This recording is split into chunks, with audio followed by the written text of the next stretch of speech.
Hello. പിന്നെ ഞാൻ nail ആർട്ടിന് ഉപയോഗിക്കുന്ന നെയിൽ പോളിഷ്, ഇതിൻ്റെ സാധനങ്ങൾ, മെറ്റീരിയൽസ് എല്ലാം ഞാൻ ഇപ്പം പരിചയപ്പെടുത്താണ്. ഇത് സാധാരണ റൂം ടെമ്പറേച്ചറിൽ ഈ നെയിൽ പോളിഷ് ഉണങ്ങില്ല കേട്ടോ. ഇതിന് പിന്നെ ജെല്ല്, ഇത് ഈ വൈറ്റ് കളർ കാണാൻ ഇതിൻ്റെ ഉപയോഗിക്കുന്നത് ജെല്ലാണ് കേട്ടോ. പിന്നെ ജെല്ലാണ് ഇത് ഉണക്കാനുള്ള. ഇത് ഞാൻ ലാസ്റ്റ് കാണിച്ചു തരാം.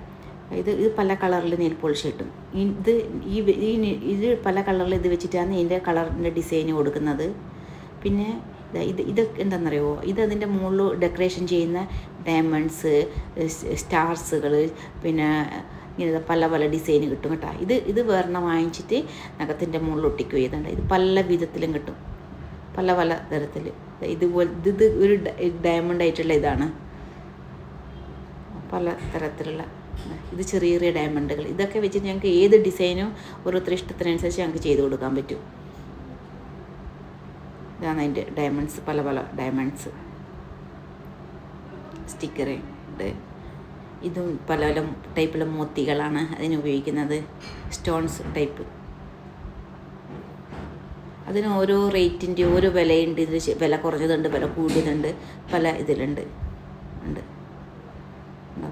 ഇതൊക്കെ അതിനുള്ള ഉപയോഗം. ഇത് കുറേ ഉണ്ട്, കുറേ വെറൈറ്റി, കുറേ ഇത്.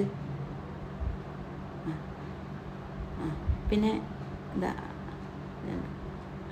ഇതാണ് നെയിൽസ്. ഈ നെയിൽസിൻ്റെ ഇതാണ് ആർട്ടിഫിഷ്യൽ നെയിൽസ് എൻ്റെ കയ്യിലിപ്പോഴുള്ളത്. ഈ നെയിൽസിൽ ഒട്ടിച്ചിട്ടാണ്, ഇതിൻ്റെ മുകളിലാണ് ഇത് ഓരോന്ന് ഒട്ടിക്കുക. നെയിൽ നീളം കുറവുള്ള ഓർഡർക്ക് വെള്ളം കുറവുള്ളൂ. പിന്നെ അതിൻ്റെ ഫയലറ്, പ്ലക്ക്, അതിൻ്റെ പിന്നെ കട്ടിങ്, ഇതെല്ലാം അതിൻ്റെ ഫയൽ ചെയ്യുന്ന സാധനങ്ങളാണ്. അത് നെയിലായിട്ടിന് വേണ്ടുന്ന ഒരു എക്യുപ്മെൻറ്റ്സാണ് ഇതൊക്കെ. ഇത് ഫുൾ, അത് ഷേപ്പറ്, ഫയലറ്, പുഷറ്, അങ്ങനെ എല്ലാ ഐറ്റംസും ആണിത്. അതിൻ്റെ ഡിസൈൻ ചെയ്യുന്ന ഫയൽ ഇതാണ് അത് ഉണക്കാനുള്ള. ഇത് സാധാരണ റൂം ടെമ്പറേച്ചറിൽ ഈ നെയിൽ പോളിഷ് ഉണങ്ങില്ല കേട്ടോ. ഇത് ഉപയോഗിച്ചിട്ടാണ് ഇത് നെയിൽ പോളിഷ് ഉണക്കുന്നത്. ഇതിൻ്റെ ഉള്ളിൽ ഉണക്കിയിട്ട് ഇതിൻ്റെ ഉള്ളിൽ നെയിൽ വെച്ച് കൊടുക്കുമ്പോൾ ആണ് ഈ നെയിൽ പോളിഷ് ഉണങ്ങും. അല്ലാതെ സാധാരണ റൂം ടെമ്പറേച്ചറിൽ ഈ നെയിൽ പോളിഷ് ഉണങ്ങില്ല.